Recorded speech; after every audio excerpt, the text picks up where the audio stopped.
Hey guys, welcome to our channel. இன்னைக்கு நாம கேட்க போற ஆடியோ புக் என்னன்னா இன்டெலிஜென்ஸ். இந்த புத்தகத்தின் ஆசிரியர் ஓஷோ. இந்த ஆடியோ புக்கில் இந்த புத்தகத்தின் முழு சாரத்தையும் மெதுவாகவும் ஆழமாகவும் நிறைய உதாரணங்களோடும் ஒரு தமிழ் யூடியூப் ஆடியோ புக் ஸ்டைலில் பார்க்க போகிறோம். முதலில் இந்த புத்தகத்தில் இருக்கும் எல்லா தலைப்புகளையும் ஒரு முறை படித்துப் பார்க்கிறேன். அதற்குப் பிறகு ஒவ்வொரு தலைப்பாகவும் ஆழமாக புரிந்து கொள்வோம்.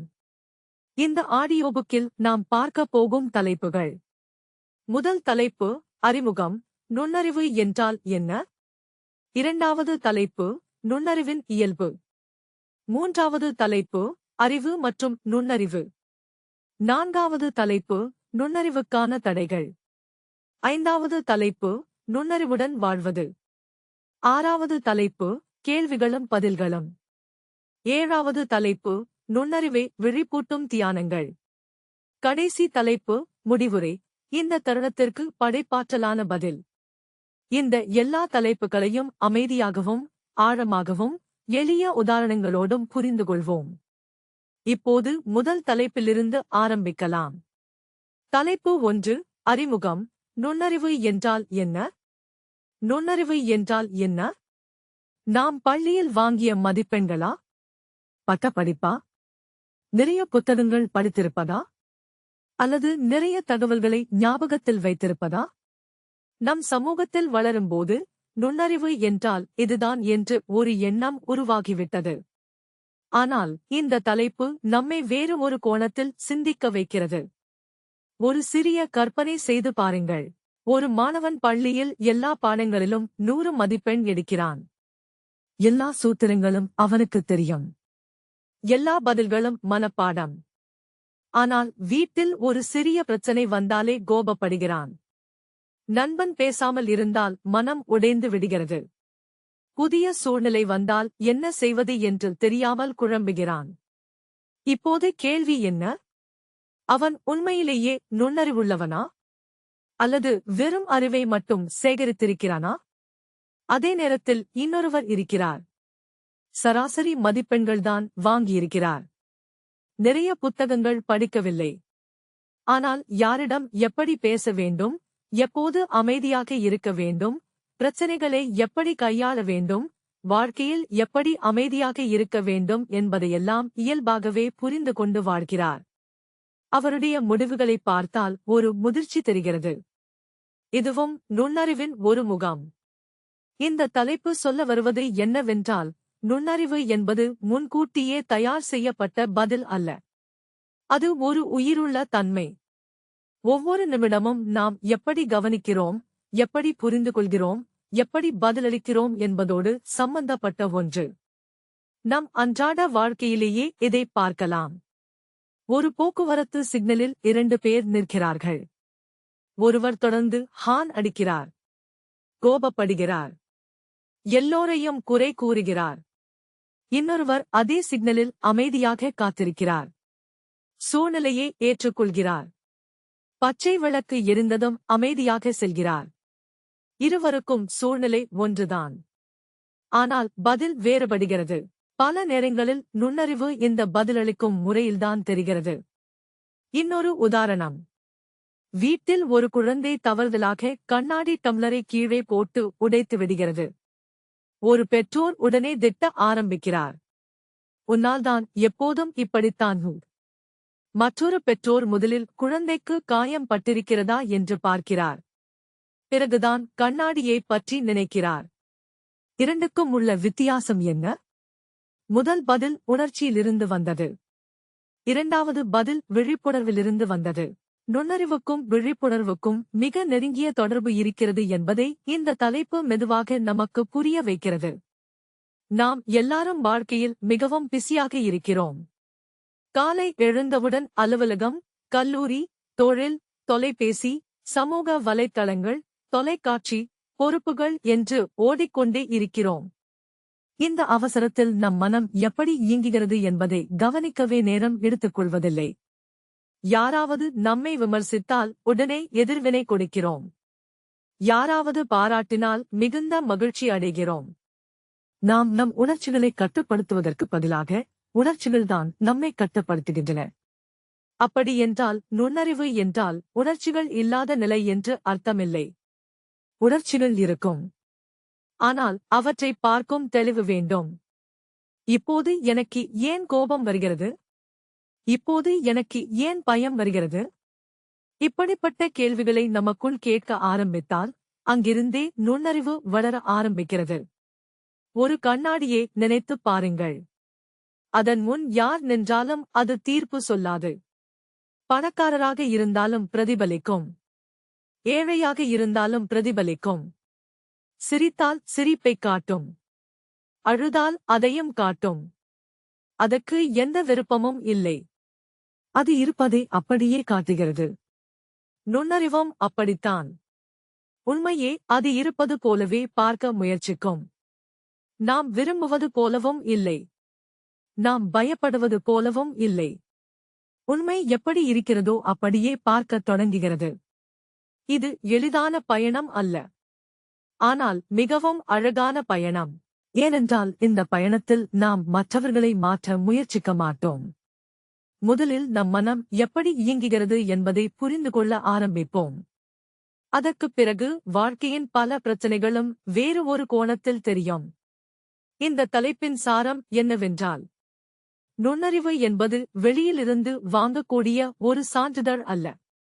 அது நமக்குள் மெதுவாக விழித்தெழும் ஒரு தன்மை. தகவல்களை சேகரிப்பதை விட ஒவ்வொரு அனுபவத்திலும் முழுமையாக இருப்பது, கவனிப்பது, புரிந்து கொள்வது, விழிப்புணர்வுடன் வாழ்வது என்பதுதான் உண்மையான நுண்ணறிவு. அந்த தன்மை வளர ஆரம்பித்தால் வாழ்க்கையில் வரும் ஒவ்வொரு சூழ்நிலையும் ஒரு புதிய கற்றல் வாய்ப்பாக மாறும். அப்போது நுண்ணறிவு என்பது ஒரு இலக்கு அல்ல. அது ஒவ்வொரு நாளும், ஒவ்வொரு நிமிடமும் நம் வாழ்க்கையோடு சேர்ந்து வளரக்கூடிய ஒரு உயிருள்ள அனுபவம். இந்த தலைப்பு இன்னொரு முக்கியமான விஷயத்தை யோசிக்க வைக்கிறது. நுண்ணறிவுக்கு பயம் ஒரு பெரிய எதிரி. பயம் இருக்கும் இடத்தில் நம்மால் தெளிவாக சிந்திக்க முடியாது.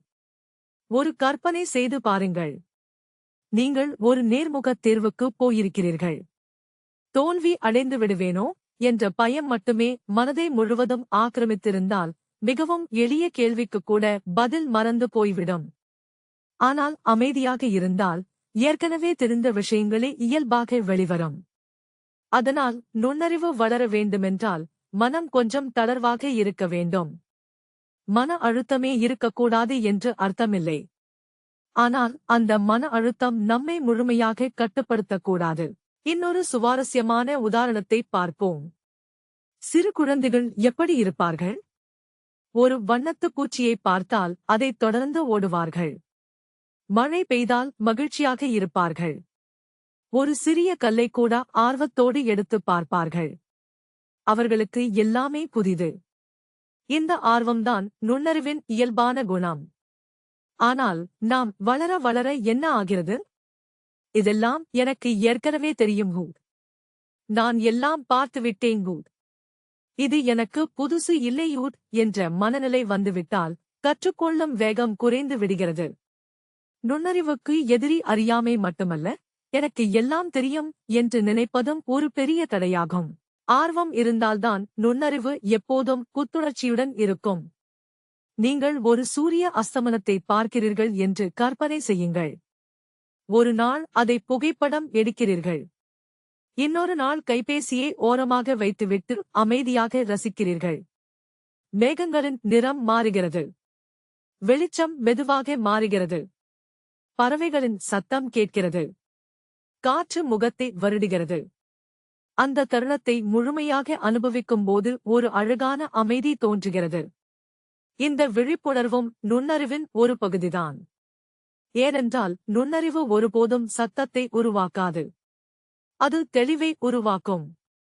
நம் சமூகம் நம்மை ஒப்பிட்டு பார்க்கவே கற்றுக் கொடுத்திருக்கிறது. அவனைவிட நீ சிறந்தவனா? அவளைவிட நீ வெற்றிகரமானவனா? எவ்வளவு சம்பளமா? எவ்வளவு மதிப்பெண்களா?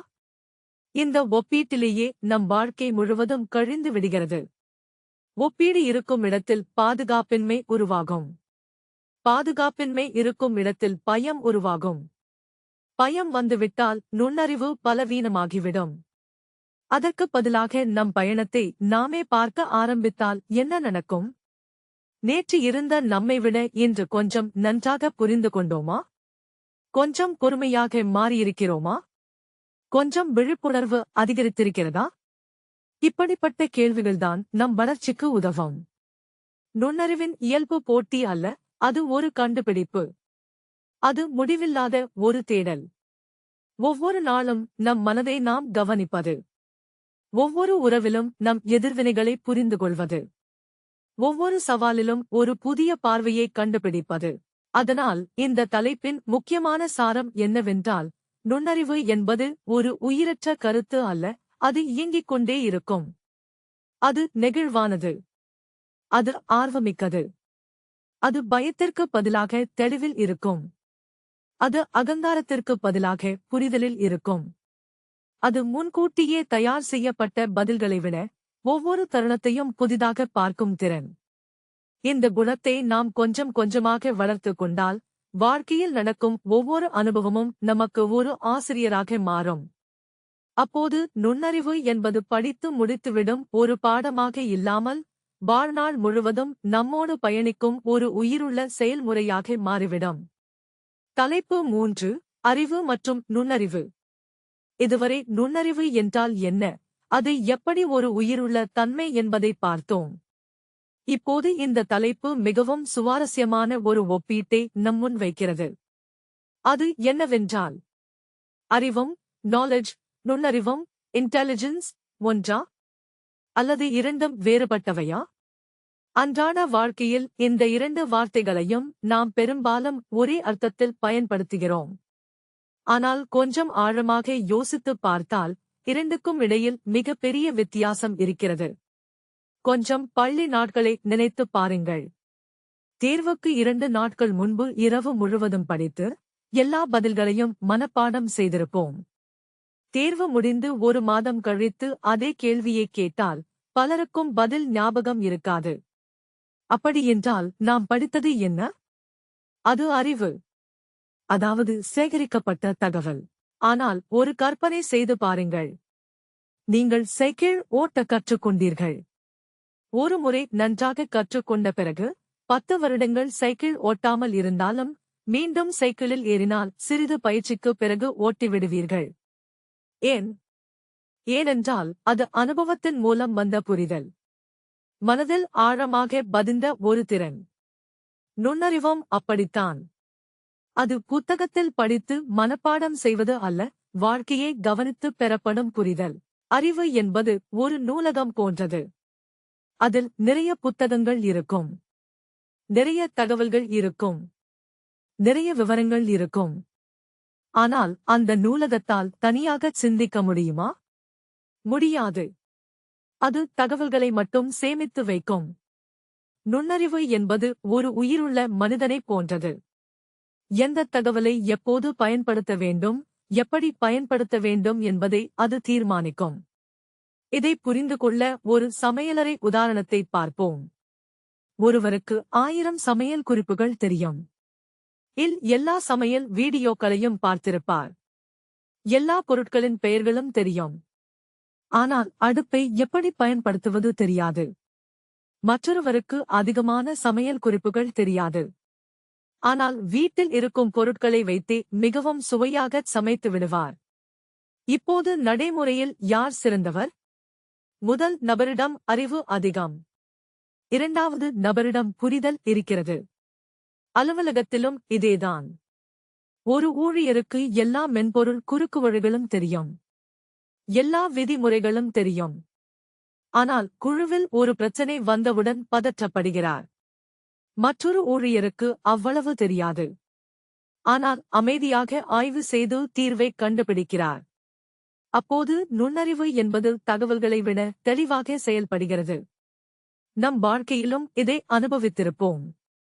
ஒரு நண்பர் மிகவும் கஷ்டத்தில் இருக்கிறார். நாம் இணையத்தில் பார்த்த ஊக்கமளிக்கும் மேற்கோள்களைச் சொல்ல ஆரம்பிக்கிறோம். தைரியமாக இரு. காலம் எல்லாவற்றையும் சரிசெய்யும். நேர்மறையாக யோசியு. இது அறிவிலிருந்து வரும் பதில். ஆனால் இன்னொரு நண்பர் என்ன செய்கிறார்? அவர் அமைதியாக அருகில் அமர்ந்து இருப்பார். அதிகம் பேசாமல் ஆதரவாக இருப்பார். அவருக்கு சரியான மேற்கோள் தெரியாமல் இருக்கலாம். ஆனால் சரியான இருப்பு இருக்கும். அதுதான் நுண்ணறிவு. நாம் பல நேரங்களில் தகவல்களைச் சேகரிப்பதையே வளர்ச்சி என்று நினைத்துக் கொள்கிறோம். தினமும் வீடியோக்கள் பார்க்கிறோம். பாட்காஸ்ட்கள் கேட்கிறோம். புத்தகங்கள் படிக்கிறோம். புதிய பாடநெறிகளில் சேர்கிறோம். இவை அனைத்தும் நல்லவைதான். அறிவு தேவையில்லை என்று யாரும் சொல்லவில்லை. அறிவு மிகவும் முக்கியமானது. மருத்துவருக்கு மருத்துவ அறிவு வேண்டும். பொறியாளருக்கு பொறியியல் அறிவு வேண்டும். ஆசிரியருக்கு பாட அறிவு வேண்டும். வழக்கறிஞருக்கு சட்ட அறிவு வேண்டும். அறிவு இல்லாமல் எந்த தொழிலும் நடைபெறாது. ஆனால் பிரச்சனை எப்போது ஆரம்பிக்கிறது என்றால், அறிவுதான் எல்லாம் என்று நினைக்கும்போதுதான். ஒரு மருத்துவருக்கு நோயைப் பற்றி எல்லாம் தெரியும். ஆனால் நோயாளியின் பயம் புரியவில்லை. அவரது குடும்பத்தின் உணர்வுகள் புரியவில்லை. அப்போது சிகிச்சை தொழில்நுட்ப ரீதியாக சரியாக இருக்கலாம். ஆனால் மனிதநேயம் இல்லாமல் போய்விடும். அதே மருத்துவர் அறிவோடு கருணையையும் சேர்த்து பயன்படுத்தினால், நோயாளிக்கு நம்பிக்கையும் வரும். குணமடையும் செயல்முறையும் மேம்படும். அங்கே நுண்ணறிவு அறிவுக்கு வழிகாட்டுகிறது. அறிவு என்பது கடந்த காலத்தில் சேகரிக்கப்பட்டது. நுண்ணறிவு என்பது நிகழ்காலத்தில் செயல்படுவது. இந்த ஒரு வரியை ஆழமாக யோசித்துப் பாருங்கள். அறிவு எப்போதும் ஏற்கனவே நடந்த விஷயங்களிலிருந்து வருகிறது. யாரோ கண்டுபிடித்தார்கள். யாரோ எழுதினார்கள். நாம் படித்தோம். அது நம் நினைவகத்தில் சேமிக்கப்பட்டது. ஆனால் நுண்ணறிவு என்ன செய்கிறது? இந்தச் சூழ்நிலைக்கு இது பொருந்துமா என்று பார்க்கிறது. ஒரு செயலியின் புதிய பதிப்பு வந்துவிட்டால் பழைய பதிப்பை எப்போதும் பயன்படுத்த முடியாது. அதேபோல் வாழ்க்கையும் ஒவ்வொரு நாளும் மாறிக்கொண்டே இருக்கிறது. பழைய பதில்கள் எல்லா சூழ்நிலைகளுக்கும் பொருந்தாது. இன்றைய உண்மையைப் பார்த்து சரியான முடிவை எடுப்பதுதான் நுண்ணறிவு. ஒரு குடும்ப உதாரணத்தைப் பார்ப்போம். ஒரு தந்தை தனது மகனிடம் சொல்கிறார், நான் உன் வயதில் இப்படித்தான் செய்தேன். நீயும் அதே மாதிரி செய்யு. இது அறிவிலிருந்து வரும் ஆலோசனை. ஆனால் மகனின் சூழ்நிலை வேறு. தொழில்நுட்பம் வேறு. சமூகம் வேறு. வாய்ப்புகள் வேறு. அந்தத் தந்தை கொஞ்சம் கவனித்து, உன் சூழ்நிலை என்ன? நீ என்ன உணர்கிறாய் என்று கேட்டால், அதுதான் நுண்ணறிவு. இதில் இன்னொரு முக்கியமான விஷயம் இருக்கிறது. நுண்ணறிவுக்கு பணிவு மிகவும் அவசியம். பணிவு என்றால் என்ன? எனக்கு எல்லாம் தெரியாதையு. இந்த ஒரு வாக்கியம்தான் நுண்ணறிவிற்கான கதவைத் திறக்கிறது. ஒரு கோப்பை ஏற்கனவே தேநீரால் நிரம்பி இருந்தால், அதில் இன்னும் தேநீர் ஊற்ற முடியுமா? முடியாது. முதலில் கொஞ்சம் காலி இடம் வேண்டும். அதேபோல் நம் மனமும் எனக்கு தெரியும், நான் தான் சரி என்று நிரம்பி இருந்தால் புதிய புரிதலுக்கு இடமே இருக்காது. ஆனால் நான் இன்னும் கற்றுக்கொள்ளலாம் என்ற மனநிலை இருந்தால், ஒவ்வொரு மனிதரிடமிருந்தும், ஒவ்வொரு அனுபவத்திலிருந்தும், ஒவ்வொரு தவறிலிருந்தும் நாம் கற்றுக்கொள்ள ஆரம்பிப்போம். தவறுகளைப் பற்றி பேசும்போது இன்னொரு வித்தியாசம் தெரிகிறது. அறிவு தவறுகளைத் தவிர்க்க முயற்சிக்கும். நுண்ணறிவு தவறுகளிலிருந்து கற்றுக்கொள்ள முயற்சிக்கும். ஒருவர் ஒரு தொழிலை ஆரம்பித்து முதல் முயற்சியிலேயே தோல்வி அடைந்தார் என்று வைத்துக் கொள்வோம். அவரிடம் வெறும் அறிவு மட்டுமே இருந்தால், இந்த முறையே வேலை செய்யவில்லை என்று முடிவு செய்து விடுவார். ஆனால் நுண்ணறிவு இருந்தால், நான் என்ன கவனிக்கவில்லை? வாடிக்கையாளர்கள் என்ன எதிர்பார்த்தார்கள்? நான் என்ன தவறு செய்தேன் என்று ஆராய்வார். அப்போது தோல்வி தண்டனையாகத் தெரியாது, அது ஒரு பின்னூட்டமாகத் தெரியும். நம் உறவுகளிலும் இதே விஷயம் மிகவும் பயனுள்ளதாக இருக்கும். யாராவது நம்மிடம் கோபமாக பேசினால், அறிவு என்ன சொல்கிறது? கோபத்துக்கு கோபமாக பதில் கொடுயு. ஆனால் நுண்ணறிவு என்ன கேட்கிறது? இந்த மனிதருக்கு என்ன ஆனது? ஏதாவது கஷ்டத்தில் இருக்கிறாரா? இப்போது அமைதியாக இருப்பதுதான் நல்லதா? இந்த ஒரு சிறிய இடைவெளிதான் பல தேவையற்ற சண்டைகளைத் தவிர்க்க உதவுகிறது. அறிவு வேகத்தை கொடுக்கும். நுண்ணறிவு சரியான திசையை கொடுக்கும். அறிவு கருவிகளை கொடுக்கும். நுண்ணறிவு அந்த கருவிகளை எப்படி பயன்படுத்த வேண்டும் என்று கற்றுத்தரும். அறிவு ஒரு மின்விளக்கு போன்றது. நுண்ணறிவு அந்த விளக்கை எப்போது ஏற்ற வேண்டும், எப்போது அணைக்க வேண்டும் என்பதை அறிந்த ஞானம் போன்றது. அதனால் இந்த தலைப்பின் சாரம் என்னவென்றால், அறிவும் நுண்ணறிவும் ஒன்றுக்கொன்று எதிரிகள் அல்ல, இரண்டுமே அவசியமானவை. ஆனால் அறிவு மட்டும் போதாது. அதற்கு வழிகாட்ட நுண்ணறிவு தேவை. அறிவைச் சேகரிக்கலாம். புத்தகங்கள் படிக்கலாம். புதிய பாடநெறிகளை கற்கலாம். அனுபவங்களை பெறலாம். ஆனால் இவை அனைத்தையும் நம் வாழ்க்கையில் எப்படி அர்த்தமுள்ளதாக பயன்படுத்துகிறோம், நம் மனம் எவ்வளவு திறந்த நிலையில் இருக்கிறது, ஒவ்வொரு தருணத்தையும் எவ்வளவு புதிய பார்வையுடன் பார்க்கிறோம் என்பதுதான் நுண்ணறிவு. அறிவு நம் தலையை நிரப்பும். நுண்ணறிவு நம் வாழ்க்கையை ஒளிமயமாக்கும். தலைப்பு 4: நுண்ணறிவுக்கான தடைகள். இதுவரை நுண்ணறிவு என்றால் என்ன, அது எப்படி செயல்படுகிறது, அறிவுக்கும் நுண்ணறிவுக்கும் என்ன வித்தியாசம் என்பதை பார்த்தோம். இப்போது ஒரு முக்கியமான கேள்வி வருகிறது. நம் எல்லோரிடமும் நுண்ணறிவு இருந்தால் அது ஏன் எப்போதும் வெளிப்படுவதில்லை? எது அதை மறைக்கிறது? எது நம்மை தெளிவாக பார்க்க விடாமல் தடுக்கிறது? இந்த கேள்விகளுக்கான பதிலைத்தான் இந்த தலைப்பு ஆராய்கிறது. நம் வாழ்க்கையை ஒருமுறை திரும்பி பார்த்து பாருங்கள். பல நேரங்களில் சரியானது என்ன என்று நமக்குத் தெரியும். ஆனால் அதைச் செய்ய முடியாமல் போகிறது. மருத்துவர் தினமும் நடைப்பயிற்சி செய்யுங்கள் என்று சொல்கிறார். அது நல்லது என்று தெரிந்திருந்தும் நாளை போகலாம், அடுத்த வாரம் ஆரம்பிக்கலாம் என்று தள்ளி போடுகிறோம்.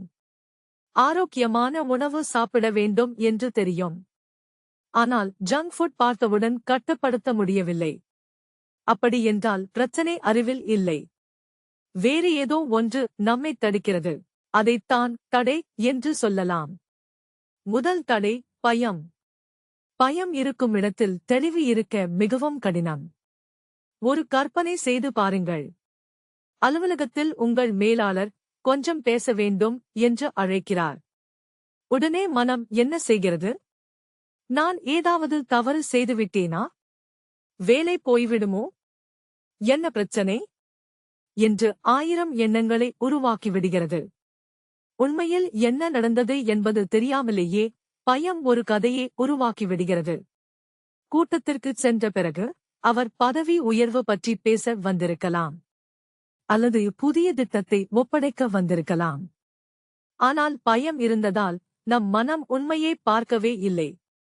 இதுதான் பயத்தின் இயல்பு. நடக்காத விஷயங்களை கூட நடந்துவிட்டது போல் மனதில் காட்டிவிடும். நுண்ணறிவுக்கு முதலில் தேவைப்படுவது உண்மையை உண்மையாக பார்க்கும் திறன். பயம் அதை சிதைத்து விடுகிறது. அடுத்த தடை அகங்காரம்.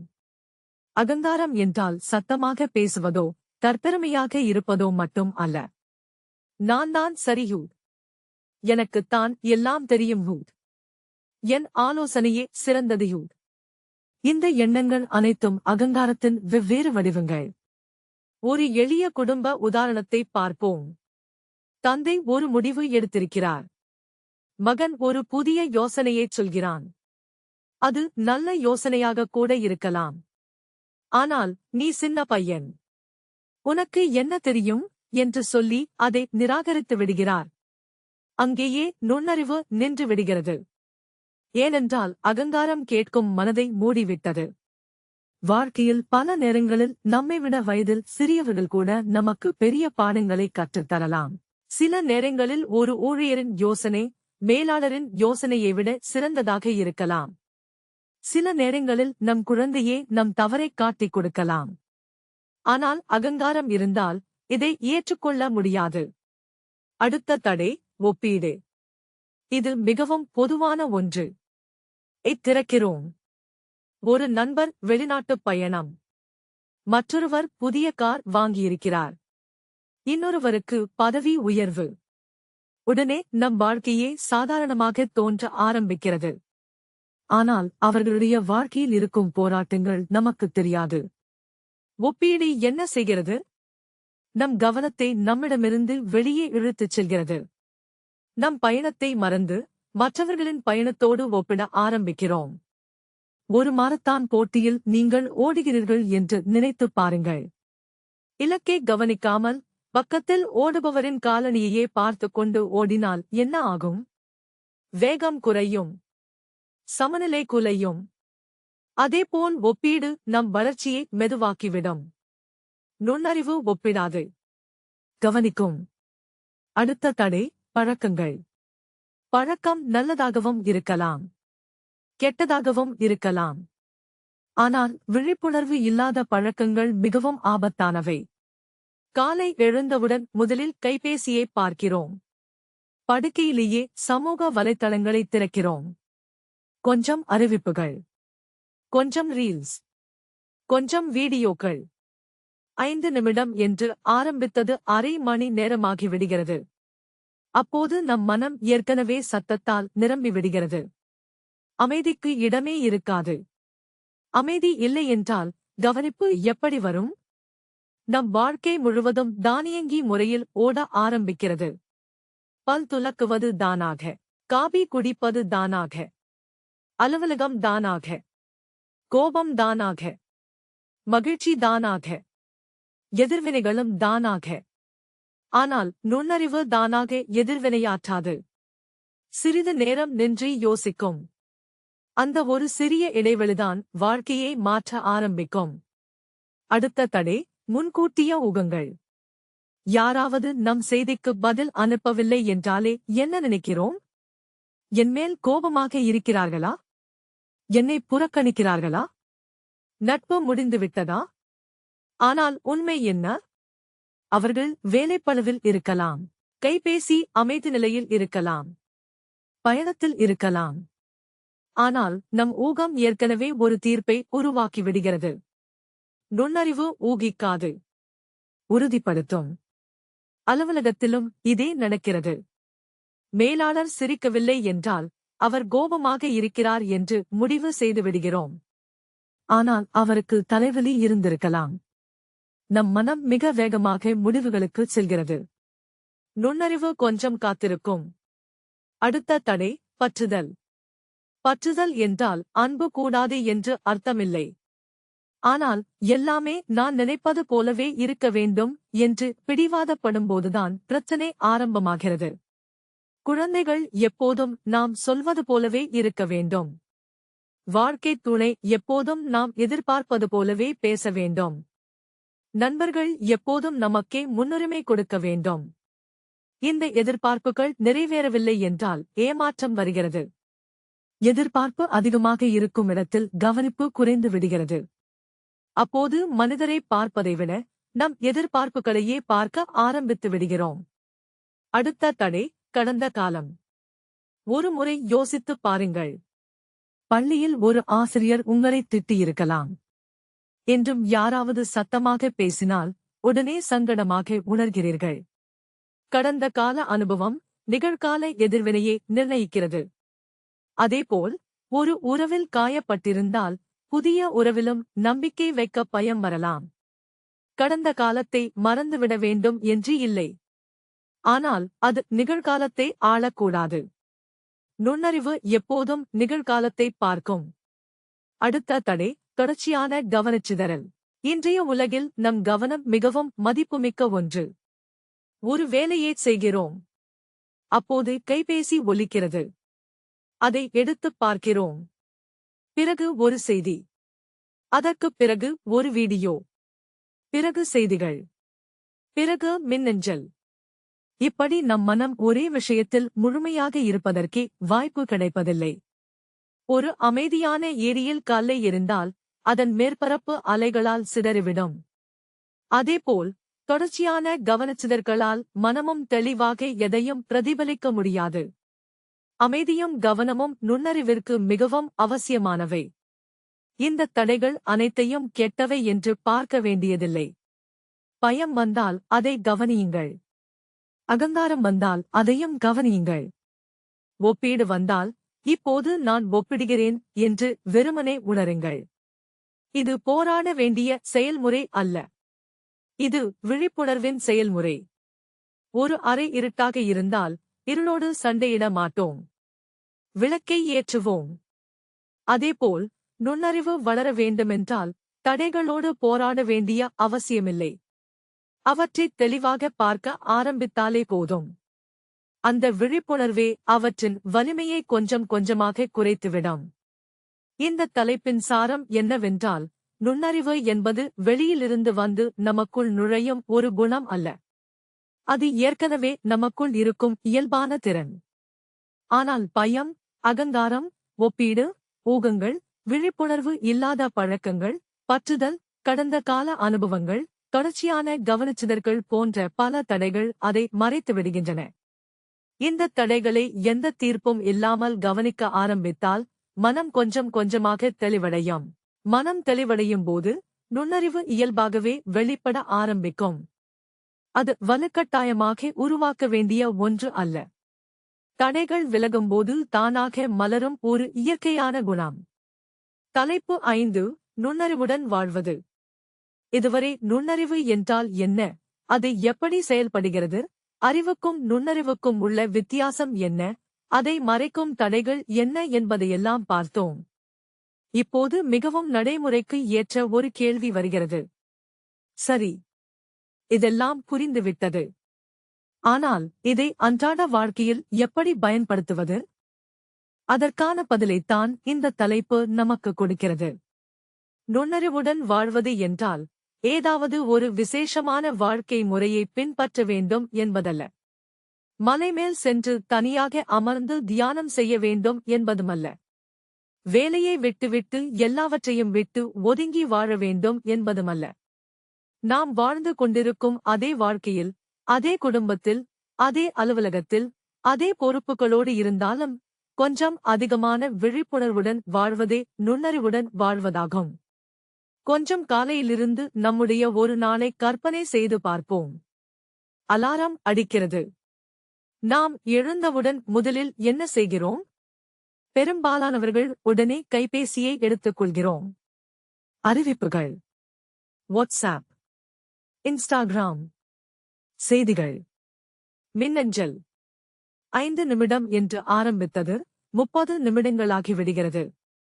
அப்போது நம் மனம் ஏற்கனவே மற்றவர்களின் எண்ணங்களால் நிரம்பிவிடுகிறது. நுண்ணறிவுடன் வாழ்வது என்றால் சில நேரங்களில் அந்த கைபேசியை எடுப்பதற்கு முன்பு 2 நிமிடங்கள் அமைதியாக அமர்ந்து, இன்று என் மனம் எப்படி இருக்கிறது என்று கவனிப்பது. அது பெரிய தியானம் அல்ல, ஒரு சிறிய விழிப்புணர்வு. இந்த சிறிய மாற்றம்தான் நாள் முழுவதும் பெரிய தாக்கத்தை ஏற்படுத்தும். காலை உணவு சாப்பிடும்போது கூட நாம் என்ன செய்கிறோம்? தொலைக்காட்சி ஓடிக்கொண்டிருக்கும். அல்லது கைபேசி கையில் இருக்கும். இல்லை என்றால் அலுவலக பிரச்சனைகளைப் பற்றியே யோசித்துக் கொண்டிருப்போம். உணவு சாப்பிடுவதையே முழுமையாக அனுபவிப்பதில்லை. ஆனால் கொஞ்சம் விழிப்புணர்வோடு சாப்பிட்டால் என்ன நடக்கும்? உணவின் சுவை புரியும். உடல் எப்போது நிறைவடைந்தது என்பதும் புரியும். அளவுக்கு அதிகமாக சாப்பிடுவதும் குறையும். இது சிறிய விஷயமாக தோன்றலாம். ஆனால் இதுவும் நுண்ணறிவின் ஒரு வெளிப்பாடுதான். நுண்ணறிவுடன் வாழ்வது என்றால் ஒவ்வொரு சிறிய செயலிலும் முழுமையாக இருப்பது. அலுவலகத்திற்கு சென்ற பிறகு ஒரு சக ஊழியர் உங்களிடம் கொஞ்சம் கடுமையாக பேசுகிறார் என்று வைத்துக் கொள்ளுங்கள். சாதாரணமாக என்ன நடக்கும்? உடனே நாமும் பதில் கொடுப்போம். அகங்காரம் வேலை செய்யும். மனநிலை கெட்டுப்போகும். நாள் முழுவதும் பதற்றமாக இருக்கும். ஆனால் நுண்ணறிவு என்ன செய்யும்? சிறிது நேரம் நின்று யோசிக்கும். இந்த மனிதருக்கு இன்று ஏதாவது பிரச்சனை இருக்குமோ? இப்போது உடனே பதில் சொல்ல வேண்டிய அவசியமா? இந்த 2 அல்லது 3 வினாடிகளின் இடைவெளிதான் ஒரு தேவையற்ற சண்டையை தவிர்க்க உதவும். நுண்ணறிவுடன் வாழ்வது என்றால் அமைதியை பயன்படுத்த தெரிந்திருக்க வேண்டும். நம் சமூகம் வேகமாக பதில் சொல்வதையே புத்திசாலித்தனம் என்று கற்றுக் கொடுத்திருக்கிறது. ஆனால் சில நேரங்களில் மிகச் சிறந்த பதிலே சொல்லாமல் இருப்பதுதான். ஒரு கற்பனை செய்து பாருங்கள். யாரோ ஒருவர் மிகவும் கோபத்தில் இருக்கிறார். அவர் சத்தமாக பேசுகிறார். நீங்களும் அதேபோல் சத்தமாக பேசினால் என்ன ஆகும்? நெருப்பில் பெட்ரோல் ஊற்றியது போல ஆகிவிடும். ஆனால் நீங்கள் அமைதியாக இருந்தால் சிறிது நேரத்தில் அவருடைய கோபம் கூட குறையலாம். நுண்ணறிவுக்கு சக்தி இருக்கிறது. ஆனால் அந்த சக்தி சத்தமாக பேசுவதில் இல்லை. அமைதியாக இருப்பதற்கான வலிமையில்தான் இருக்கிறது. உறவுகளில் இது மிகவும் முக்கியமானது. கணவன், மனைவி, பெற்றோர், பிள்ளைகள், நண்பர்கள், அலுவலகத் தோழர்கள், எந்த உறவாக இருந்தாலும் அதன் அடித்தளம் கேட்பதில்தான் இருக்கிறது. நம் எல்லோருக்கும் பேச வேண்டும் என்ற ஆசை இருக்கிறது. ஆனால் முழுமையாக கேட்பது பலருக்கும் எளிதல்ல. நுண்ணறிவுடன் வாழ்வது என்றால் யாராவது பேசும்போது பதிலை தயார் செய்யாமல் முதலில் அவரை புரிந்து கொள்ள முயற்சிப்பது. ஒரு குழந்தை பள்ளியிலிருந்து வந்து, இன்று எனக்கு ரொம்ப கஷ்டமாக இருந்தது என்று சொன்னால் உடனே அறிவுரை சொல்லாமல், என்ன ஆச்சு என்று உண்மையான அக்கறையுடன் கேட்பதுதான் நுண்ணறிவு. அதேபோல் ஒரு நண்பர் தோல்வியை சந்தித்திருக்கும்போது நீண்ட ஊக்க உரை பேசாமல் அருகில் இருந்து ஆதரவாக இருப்பதும் நுண்ணறிவே. பல நேரங்களில் வார்த்தைகளை விட நம் இருப்பே அதிக சக்தி வாய்ந்தது. இன்னொரு பகுதியை பார்ப்போம். பணம். நுண்ணறிவுடன் வாழ்வது என்றால் பணம் சம்பாதிக்கக் கூடாது என்பதல்ல. பணம் முக்கியம்தான். ஆனால் பணம்தான் மகிழ்ச்சி என்று நினைத்தால் பிரச்சனை ஆரம்பமாகிறது. ஒருவருக்கு சம்பள உயர்வு கிடைத்தது, மிகுந்த மகிழ்ச்சி. அடுத்த மாதம் இன்னொருவர் அதைவிட அதிகமாக சம்பாதிக்கிறார் என்று தெரிந்ததும் அந்த மகிழ்ச்சி மறைந்து விடுகிறது. ஏன்? ஒப்பீடு. நுண்ணறிவு என்ன கேட்கும்? எனக்கு உண்மையில் எவ்வளவு வேண்டும்? என் வாழ்க்கைக்கு உண்மையில் அர்த்தம் தருவது என்ன? இந்த கேள்விகள்தான் வாழ்க்கையை எளிமையாக்குகின்றன. வேலை பற்றியும் இதேதான். பதவி உயர்வு வேண்டும், வளர்ச்சி வேண்டும். அது இயல்பான ஆசைதான். ஆனால் அந்த பதவி உயர்வுக்காக உடல் நலத்தை இழந்துவிட்டால், குடும்பத்தோடு செலவிட நேரமே இல்லாமல் போய்விட்டால், வாழ்க்கை முழுவதும் மன அழுத்தமாக மாறிவிட்டால், அப்போது நுண்ணறிவு சமநிலையைப் பற்றி யோசிக்கும். வெற்றி என்பது ஒரு பதவியோ அல்லது பெயரோ மட்டும் அல்ல. அமைதியும் வெற்றிதான். ஆரோக்கியமும் வெற்றிதான். நிம்மதியாக உறங்க முடிவதும் வெற்றிதான். நுண்ணறிவுடன் வாழ்வது என்றால் இந்த சமநிலையை கண்டுபிடிப்பது. தொழில்நுட்பத்தைப் பற்றியும் கொஞ்சம் யோசிப்போம். கைபேசி நமக்கு பயன்பட வேண்டும். நாம் கைபேசிக்கு பயன்படக்கூடாது. சில நேரங்களில் கைபேசியை அமைதி நிலையில் வைத்துவிட்டு குடும்பத்தோடு பேசுவது, குழந்தைகளோடு விளையாடுவது, பெற்றோருடன் தேநீர் குடித்துக் கொண்டு பேசுவது, இயற்கையில் கொஞ்சம் நடப்பது, இவை எல்லாம் மிகவும் சாதாரணமாகத் தோன்றலாம். ஆனால் இந்த சாதாரணமான தருணங்கள்தான் நம் மனதை மீண்டும் புத்துணர்ச்சியடையச் செய்கின்றன. நுண்ணறிவு வாழ்க்கையை சிக்கலாக்காது, எளிமையாக்கும். இன்னொரு முக்கியமான குணம், தவறுகளை ஏற்றுக்கொள்வது. நுண்ணறிவுடன் வாழ்வது என்றால் நான் ஒருபோதும் தவறு செய்ய மாட்டேன் என்று நினைப்பது அல்ல. நான் தவறு செய்தேன், அதிலிருந்து என்ன கற்றுக்கொள்ளலாம் என்று பார்ப்பதுதான். ஒரு கற்பனை செய்து பாருங்கள். அலுவலகத்தில் நீங்கள் ஒரு விளக்க உரையின் போது தவறு செய்துவிட்டீர்கள். உங்களிடம் 2 தேர்வுகள் இருக்கின்றன. 1. காரணம் சொல்லிக் கொண்டே இருக்கலாம். 2.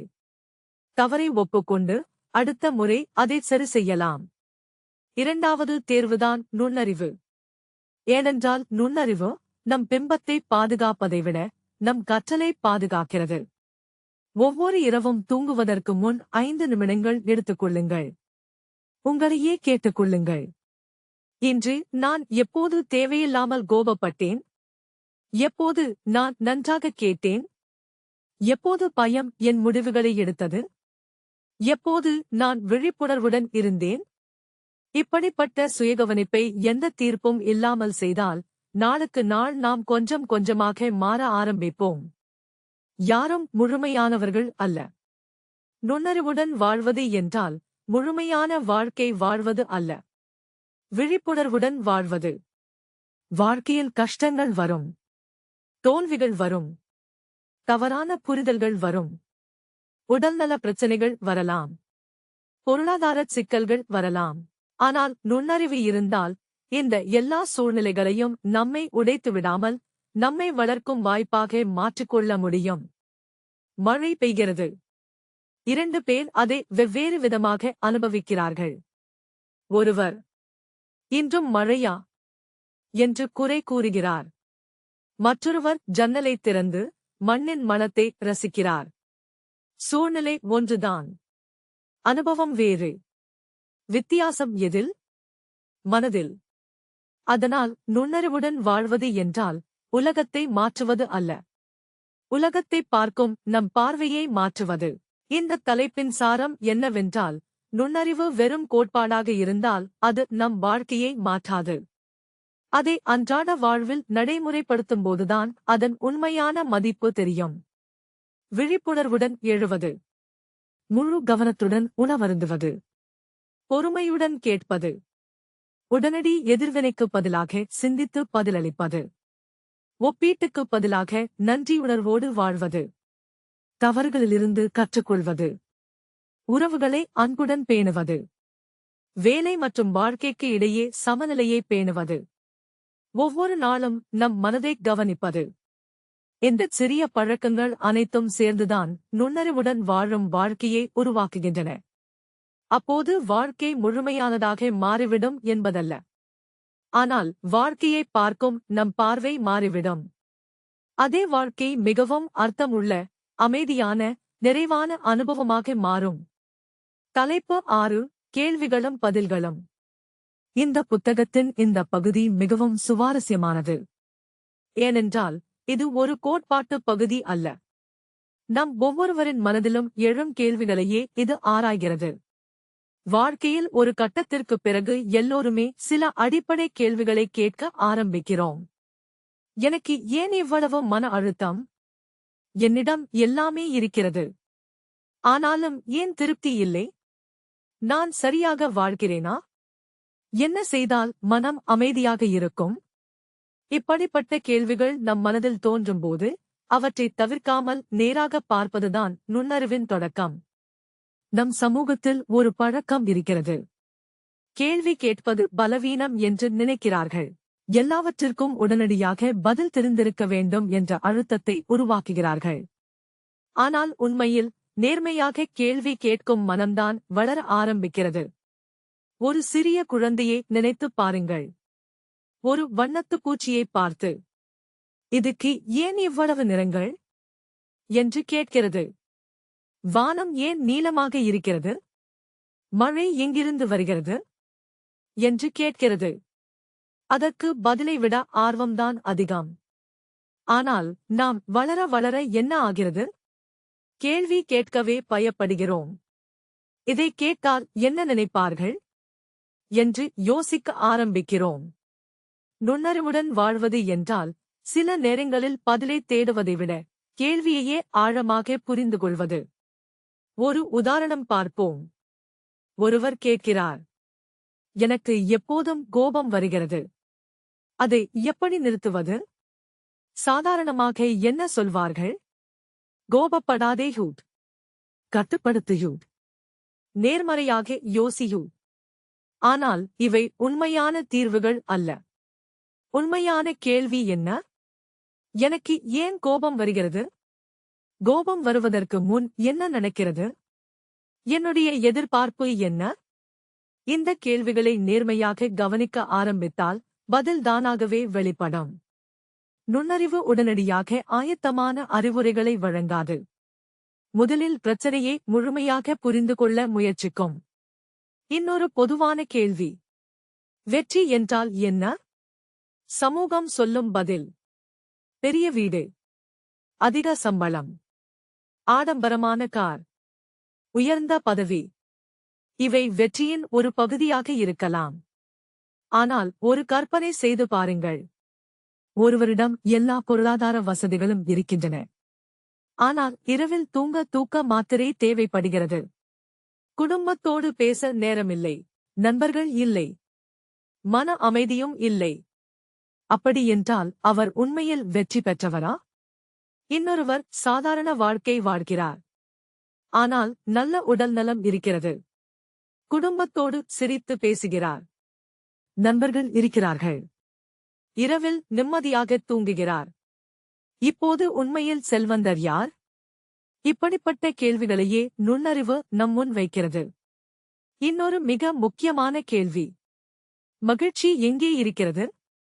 பொதுவாக நாம் இப்படித்தான் சொல்வோம். பதவி உயர்வு கிடைத்தால் மகிழ்ச்சி, வீடு வாங்கினால் மகிழ்ச்சி, திருமணம் நடந்தால் மகிழ்ச்சி, வெளிநாட்டுப் பயணம் சென்றால் மகிழ்ச்சி. இவை அனைத்தும் நமக்கு மகிழ்ச்சியை தரலாம். ஆனால் அந்த மகிழ்ச்சி பெரும்பாலும் தற்காலிகமானது. ஒரு புதிய கைபேசி வாங்கும்போது எவ்வளவு உற்சாகமாக இருப்போம்? ஒரு வாரம், 2 வாரம். அதற்குப் பிறகு அதுவும் சாதாரணமாகிவிடும். மீண்டும் புதிதாக ஏதாவது வேண்டும் என்று மனம் தேட ஆரம்பிக்கும். அப்படியென்றால் மகிழ்ச்சி ஒரு பொருளில் மட்டுமே இருந்தால் அது நிரந்தரமாக இருக்க முடியாது. நுண்ணறிவு என்ன பார்க்கிறது என்றால், நம் மனம் எப்படி செயல்படுகிறது? எதிர்பார்ப்புகள் எப்படி உருவாகின்றன? அவை நிறைவேறிய பிறகும் ஏன் மீண்டும் வெறுமை தோன்றுகிறது? இந்த கவனிப்புதான் ஆழமான புரிதலை கொடுக்கிறது.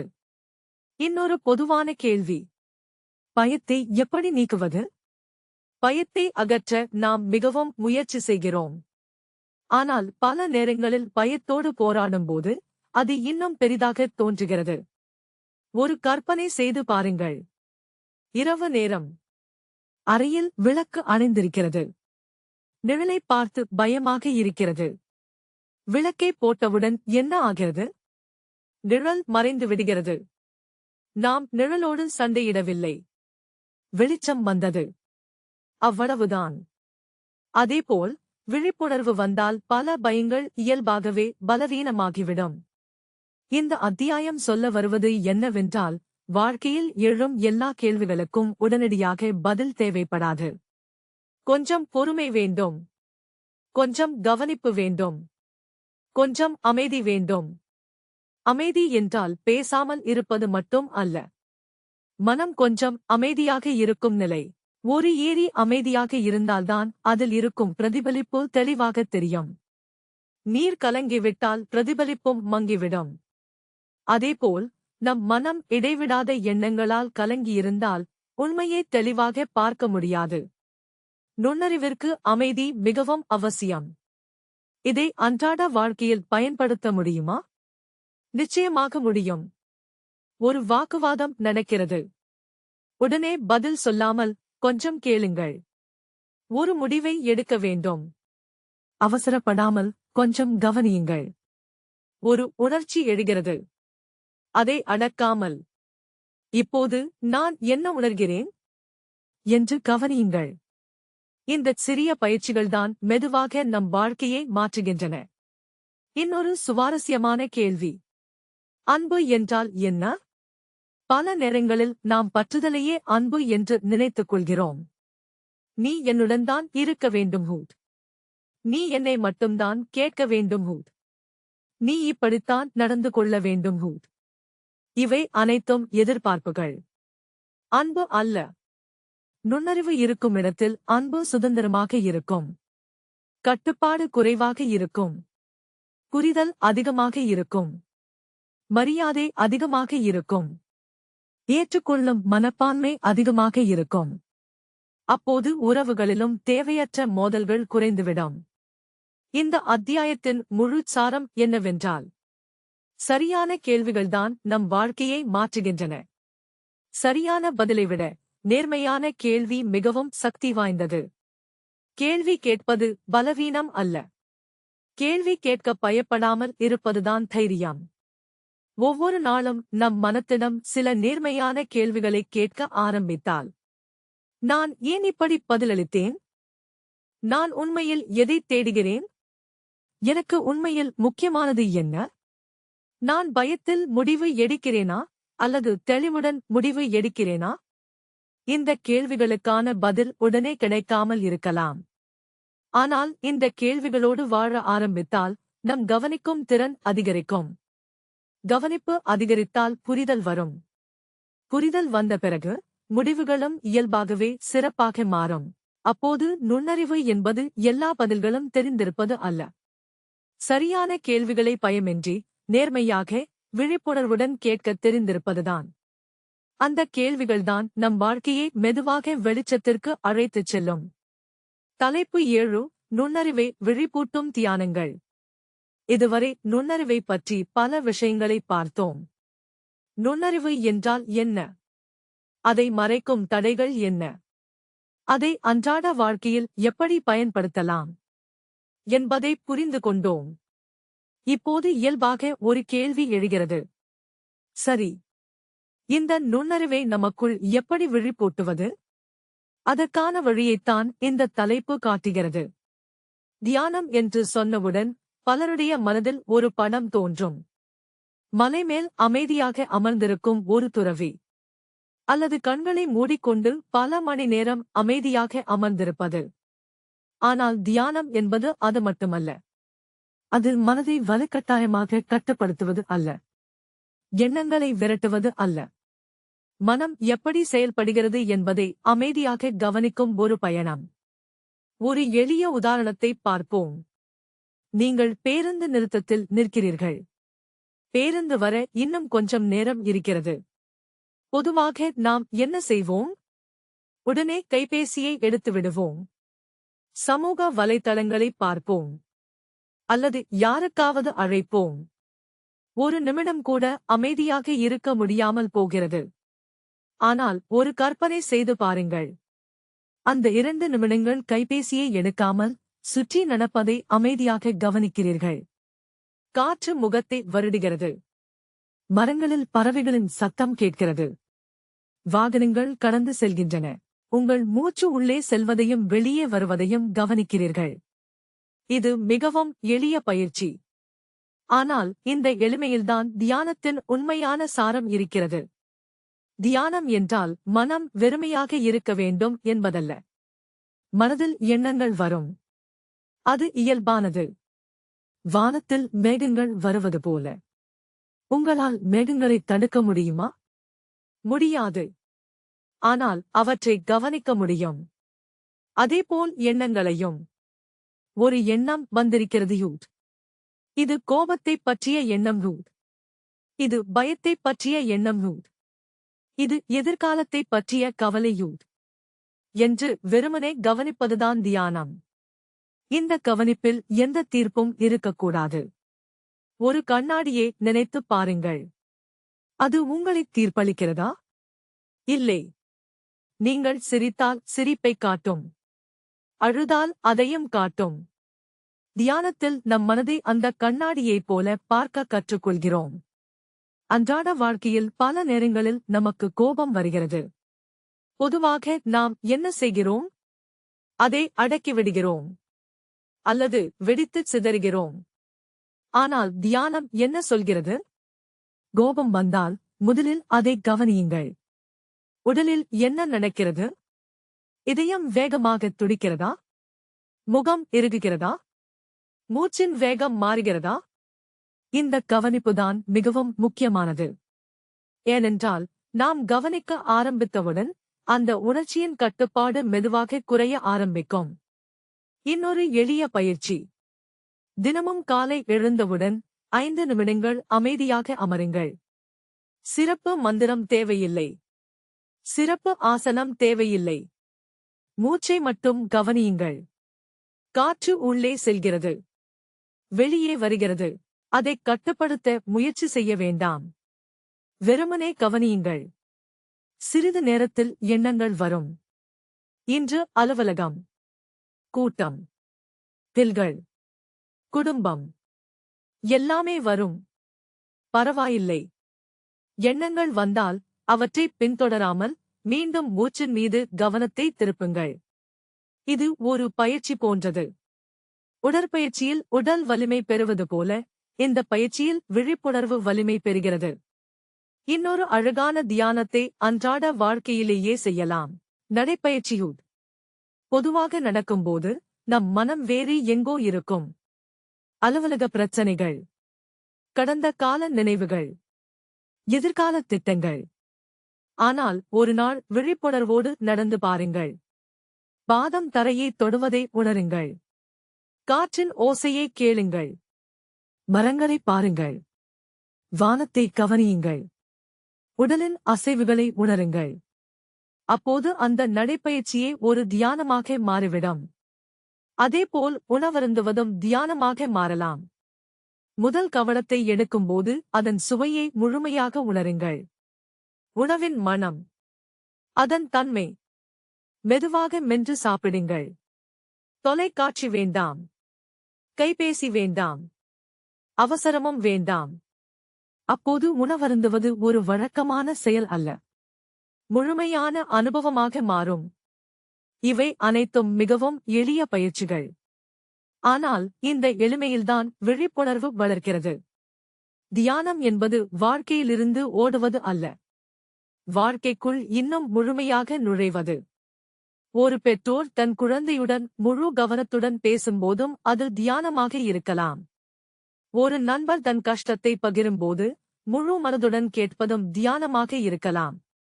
ஒரு மலரை அமைதியாக ரசிப்பதும் தியானமாக இருக்கலாம். ஏனென்றால் அந்த தருணத்தில் நீங்கள் முழுமையாக நிகழ்காலத்தில் இருக்கிறீர்கள். இந்த அத்தியாயம் இன்னொரு முக்கியமான விஷயத்தையும் சொல்கிறது. தியானத்திற்கு ஒரு இலக்கை உருவாக்க வேண்டாம். ஒரு மாதம் தியானம் செய்தால் ஞானம் கிடைக்க வேண்டும். இனிமேல் மனதில் எந்த எண்ணமும் வரக்கூடாது. இப்படிப்பட்ட எதிர்பார்ப்புகள் மீண்டும் மன அழுத்தத்தையே உருவாக்கும். தியானம் ஒரு போட்டி அல்ல, அது அன்றாட கவனிப்பு. நம் மனதோடு தினமும் நட்பு கொள்ளும் ஒரு வழி. மெதுவாக நம் எதிர்வினைகள் நமக்கே புரிய ஆரம்பிக்கும். பயம் எப்போது வருகிறது? கோபம் எப்போது வருகிறது? பொறாமை எப்போது வருகிறது? மகிழ்ச்சி எப்போது வருகிறது என்பது இயல்பாக தெரிய ஆரம்பிக்கும். அதற்குப் பிறகு மாற்றத்தை வலுக்கட்டாயமாக உருவாக்க வேண்டிய அவசியமே இருக்காது. விழிப்புணர்வு இருக்கும் இடத்தில் மாற்றம் இயல்பாகவே நிகழும். ஒரு கற்பனை செய்து பாருங்கள். ஒரு அறை முழுவதும் தூசி படிந்திருக்கிறது. விளக்கை போட்டால்தான் அந்த தூசி தெரியும். விளக்கு போட்டதால்தான் தூசி உருவானதா? இல்லை, அது ஏற்கனவே இருந்தது. இப்போது வெளிச்சத்தில் தெரிகிறது. தியானமும் அப்படித்தான். அது பிரச்சனைகளை உருவாக்குவதில்லை. ஏற்கனவே நமக்குள் இருக்கும் குழப்பம், பயம், மன அழுத்தம் ஆகியவற்றை தெளிவாக காட்டுகிறது. அதை பார்த்த பிறகுதான் அதை நம்மால் புரிந்து கொள்ள முடியும். புரிந்து கொண்ட பிறகுதான் அது மெதுவாக கரைய ஆரம்பிக்கும். தினமும் சிறிது நேரம் அமைதியாக இருப்பதை பழக்கமாக்குங்கள். இயற்கையை கவனியுங்கள். மூச்சை கவனியுங்கள். எண்ணங்களை கவனியுங்கள். யாராவது பேசும்போது முழு கவனத்துடன் கேளுங்கள். கைபேசியை பயன்படுத்தும் போதும் விழிப்புணர்வோடு பயன்படுத்துங்கள். இவை தனியாகச் செய்ய வேண்டிய ஆன்மீகச் செயல்கள் அல்ல. இவை அனைத்தும் நுண்ணறிவுடன் வாழ்வதற்கான ஒரு பகுதிதான். இந்த தலைப்பின் சாரம் என்னவென்றால், தியானம் என்பது ஏதோ அசாதாரணமான அனுபவத்தை தேடுவது அல்ல. சாதாரணமான வாழ்க்கையை அசாதாரணமான விழிப்புணர்வோடு பார்ப்பதுதான். மனதை வலுக்கட்டாயப்படுத்தாமல், எண்ணங்களோடு போராடாமல், மூச்சு, உணர்ச்சிகள், எதிர்வினைகள், நம்மைச் சுற்றியுள்ள சூழல், இவற்றையெல்லாம் எந்த தீர்ப்பும் இல்லாமல் கவனிப்பதுதான் தியானம். இந்த கவனிப்புதான் மெதுவாக நுண்ணறிவை விழிப்பூட்டுகிறது. விழிப்புணர்வு வளர வளர பயம் குறைகிறது. தெளிவு அதிகரிக்கிறது. உடனடி எதிர்வினைகள் அமைதியான பதில்களாக மாறுகின்றன. அப்போது தியானம் என்பது தனியாகச் செய்யும் ஒரு செயலாக இருக்காது. ஒவ்வொரு நிமிடத்தையும் முழு கவனத்துடன் வாழும் ஒரு வாழ்க்கை முறையாக மாறிவிடும். அந்த பாதையில்தான் நுண்ணறிவு இயல்பாக மலர ஆரம்பிக்கும். தலைப்பு 8 முடிவுரை. இந்த தருணத்திற்கான படைப்பாற்றலான பதில். இப்போது இந்த ஆடியோபுக்கின் பயணம் நிறைவடையப் போகிறது.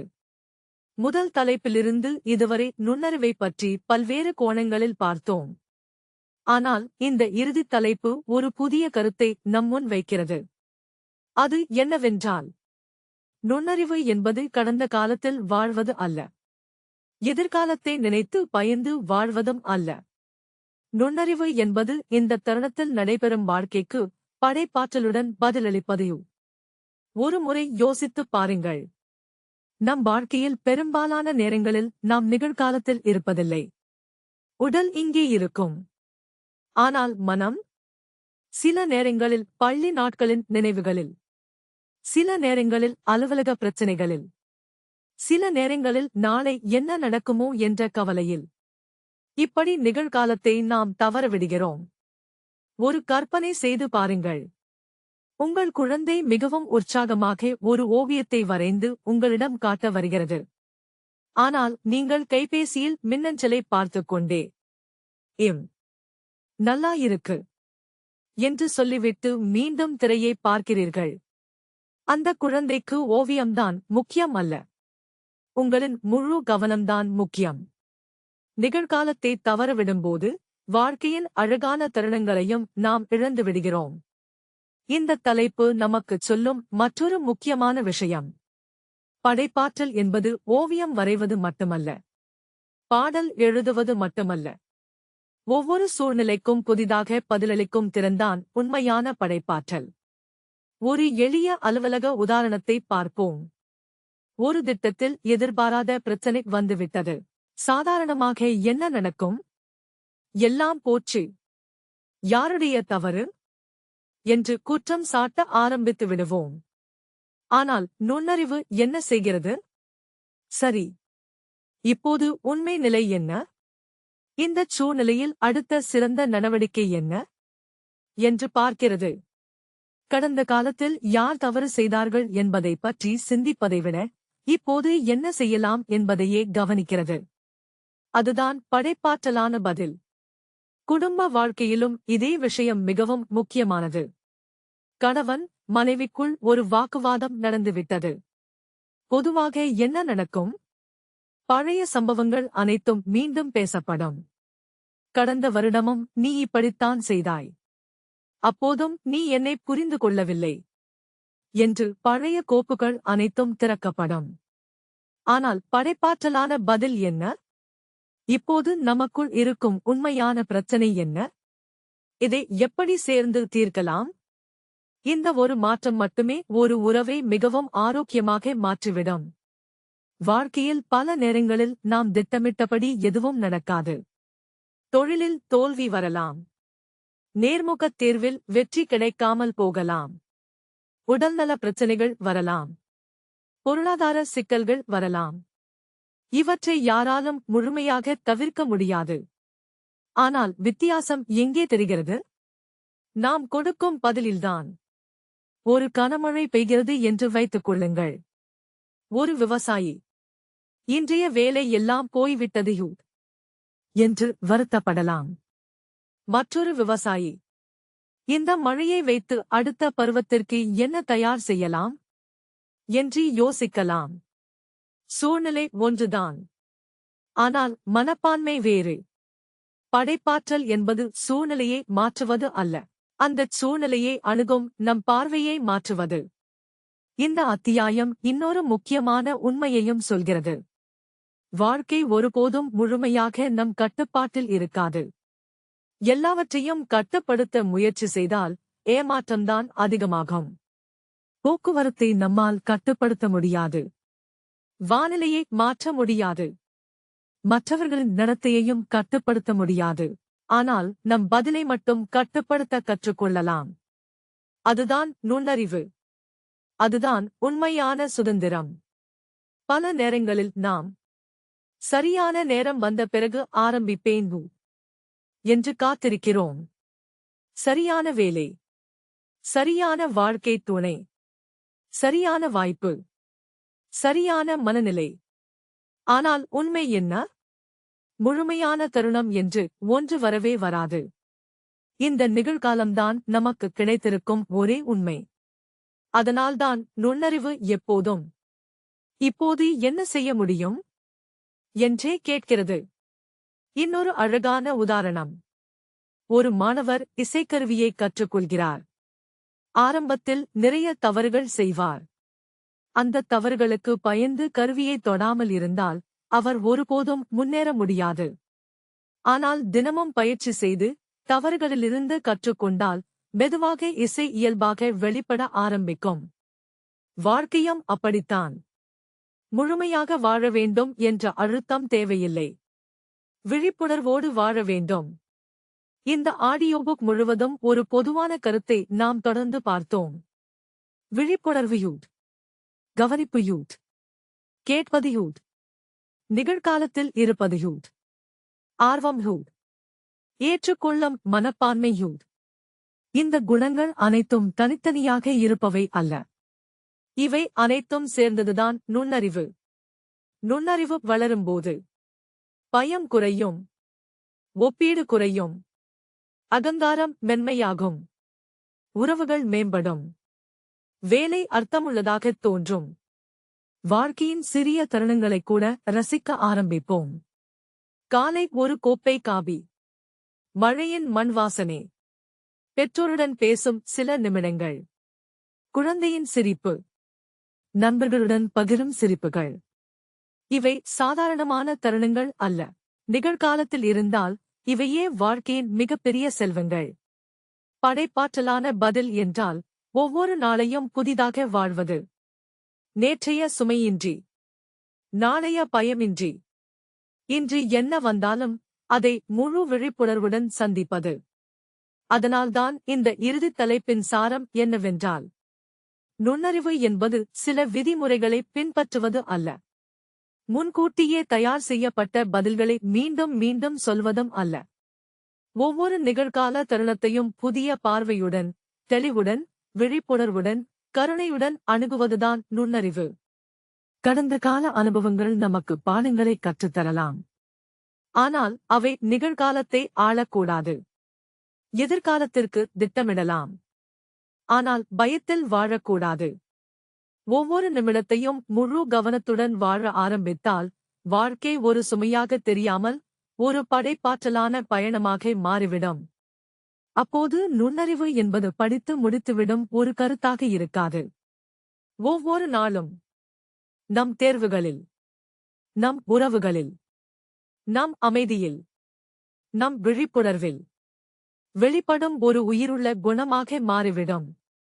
அதைத்தான் இந்த புத்தகம் நம் வாழ்க்கையில் கொண்டு வர அழைக்கிறது. அவ்வளவுதான் மக்களே. இன்றைய இந்த ஆடியோபுக்கில் இந்த புத்தகத்தின் முழு சாரத்தையும் ஒன்றாக பார்த்தோம். மீண்டும் உங்களை அடுத்த ஆடியோபுக்கில் சந்திக்கும் வரை நன்றி. தேங்க்யூ. பாய் பாய்.